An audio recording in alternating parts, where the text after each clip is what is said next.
इसको अपन ने class 9th और क्लास 10th दोनों में है जी। तो इसको अपन पहले समझते हैं प्रायिकता के सूत्र को। प्रायिकता का सूत्र कहता है कि P इक्वल NE बटे NS। अब NE क्या है? NE है अनुकूल परिणामों की संख्या और NS है कुल परिणामों की संख्या। अपन इसको एक एग्जाम्पल से समझते हैं कि अनुकूल परिणाम क्या है और कुल परिणाम क्या है। जैसे हमने एक पासे को फेंका, एक पासे को फेंका, एक पासा को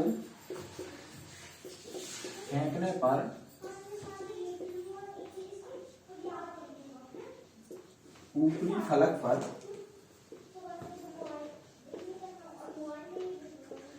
सम आने की प्रायिकता, सम आने की प्रायिकता। ठीक है, अपन समझेंगे कि जैसे एक पासे को फेंका आपने, तो पासे को फेंकने पर कुल घटना कितने तरीके से होती है।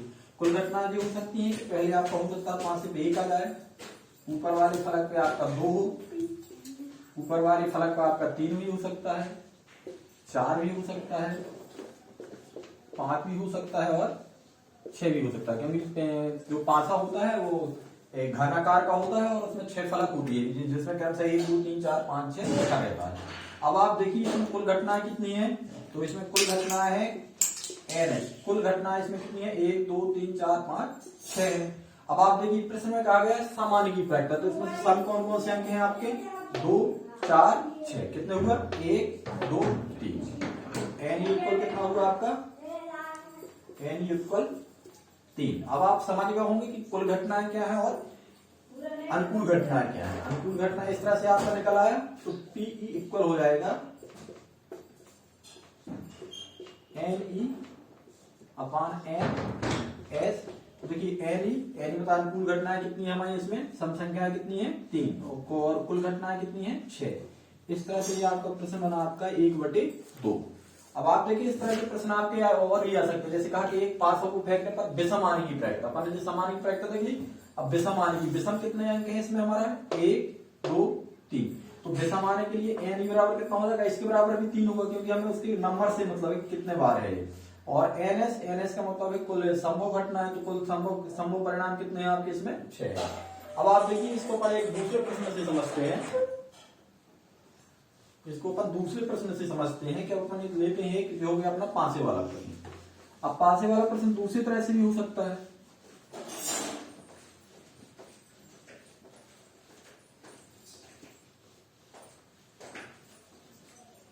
अब आपका क्वेश्चन सेकंड क्वेश्चन इस तरह से है, आप समझने के लिए देख रहे हैं।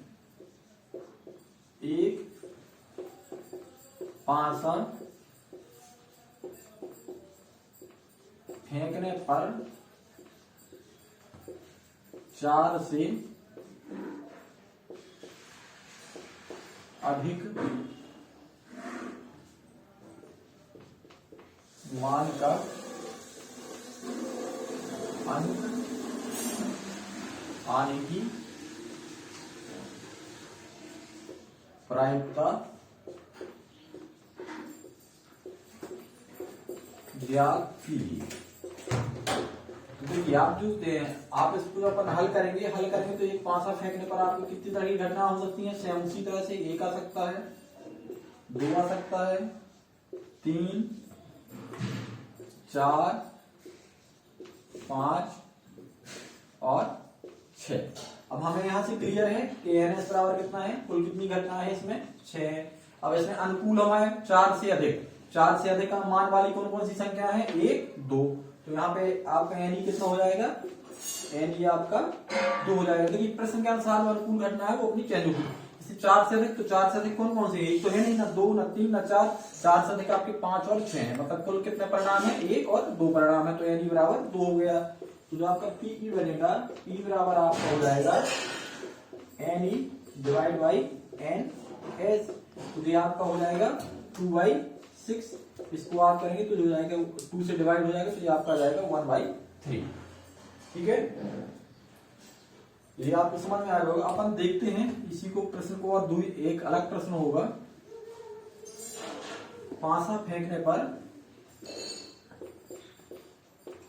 विषम अंक आने की प्रायिकता। ठीक है, अब इसको अपन देखेंगे, अब विषम अंक आने की प्रायिकता। अब इसमें से एन ही चेंज हो जाएगा मान, देखिए कुल घटना तो उसी तरह से होंगी, 1 2 3 4 5 6, ये 6 हो गई, और जो आपका एन ही होगा, एन ही विषम देखते कौन कौन से अंक हैं आपके, 1 2 3, तो ये कितना हो गया आपका 3 हो गया। इस तरह से जो आपका क्वेश्चन है अब ये चेंज हो जाएगा, एन ही का मान कितना रखेंगे आप 3 रखेंगे, और एन एस का मान आप 6 रखेंगे, तो कितना हो जाएगा आपका 1/2 आ जाएगा। ठीक है, उम्मीद है कि अब आपको जो समझ में आ गया होगा किस तरह से इसको आपको अनुकूल और कुल घटना क्या है। अब इसके बाद अपन अगला क्वेश्चन देखते हैं। ये तो आपके पांचवें वाले प्रश्न हो गए, आप इसी तरह से सिक्के वाले प्रश्न आएंगे। एक सिक्के को आपने फेंका, उसमें हेड आने की प्रायिकता, टेल आने की प्रायिकता, इस तरह से आपको प्रश्न आ सकते हैं। अब देखें, अब प्रश्न है आपका कि एक सिक्के को फेंकने पर हेड आने की प्रायिकता ज्ञात कीजिए। ये आपका प्रश्न है, मैंने बोल दिया, लिख नहीं रहा हूं इसको। एक सिक्के को फेंकने पर हेड आने की प्रायिकता ज्ञात कीजिए। देखिए, अगर आप सिक्का को फेंकेंगे तो या तो वो हेड गिरेगा या फिर वो आपका टेल गिरेगा। तो यहाँ से आप समझ सकते हैं कि एनएस बराबर कितना हो जाएगा, एनएस बराबर यहाँ पे आपके 2 हो जाएगा, 1 और 2। अब जैसे आपको चाहिए हेड आने की प्रायिकता, तो हेड आने की प्रायिकता, हेड किसमें है, एक घटना में, तो ये आपका 1 हो गया। तो जो आपको प्रोबेबिलिटी ऑफ इवेंट्स निकलेगा वो निकलेगा आपका N number of events upon N S sum of all kinds of events. तो ये आपका हो जाएगा 1/2। तो हेड आने की प्रायिकता कितनी होगी आपकी 1/2। इसी तरह से टेल आने की प्रायिकता भी 1/2 हो जाएगी। अब आप देखें इसको,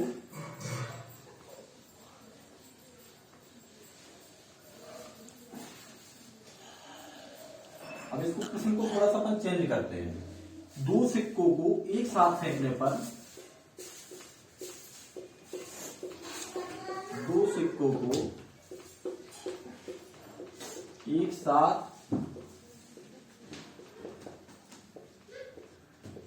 फेंकने पर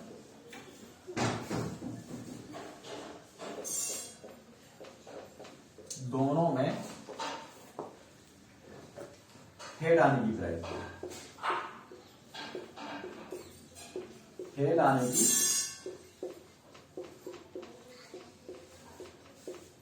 प्रायिकता, तो आप प्रायिकता ज्ञात कीजिए।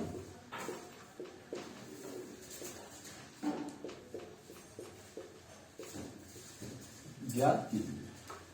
अब देखें, आप जब अपन 2 सिक्कों को एक साथ फेंकेंगे तो पहले यहाँ पे हल करके हम बना लेते हैं प्रादर्श। जो हमारा प्रादर्श बनेगा वो किस तरह से बनेगा, देखिए 2 सिक्के एक साथ फेंके जा रहे हैं, तो उसमें से क्या होगा कि देखिए पहले में हो सकता है हेड आ जाए, दूसरे में टेल हो, और जो हो सकता है कि पहले में हेड हो, दूसरे में भी हेड आ जाए। अब क्या हो सकता है कि पहले में आपके टेल हो, दूसरे में हेड आ जाए, और पहले में आपके टेल हो और दूसरे में भी आपके टेल हो जाए। अब आप देखिए यहां से आपकी कुल कितनी घटना बनी, आपकी कुल कितनी घटनाएं बनी, एन एस। कुल नंबर कितने बने आपके, कुल परिणामों की संख्या बनी आपकी 4। अब देखिए उसमें एक प्रश्न दिया गया आपका कि दोनों में ऊपर हेड आने की प्रोबेबिलिटी, तो दोनों में हेड कितने कितने जगह दिख रहा है आपको, एक जगह, तो ये आपका एन इक्वल हो जाएगा आपका 1 हो जाएगा।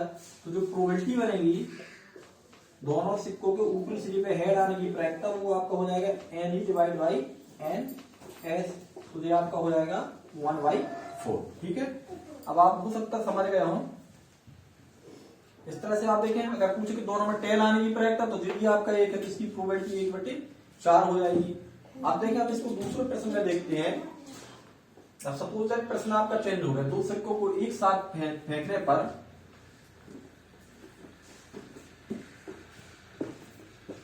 दोनों सिक्कों को एक साथ फेंकने पर कम से कम एक हेड, कम से कम एक हेड आने की प्रायिकता ज्ञात कीजिए। अब देखिए कम से कम एक हेड कहां कहां है आपका, एक हेड इसमें है, एक हेड इसमें है, और एक हेड इसमें है। कम से कम एक चाहिए, मतलब 2 3 4 हो सकते हैं। तो देखिए आप 1 2 3, तो इस स्थिति में आपके अनुकूल घटना कितनी बनेगी, एन इक्वल कितना बनेगा आपका 3 बनेगा। इस स्थिति में जो प्रोबेबिलिटी होगी आपकी पीई होगा N E upon N S, यानी आपका 3 है और ये आपका 4 है, तो ये आपका कितना बन गई प्रोबेबिलिटी 3/4।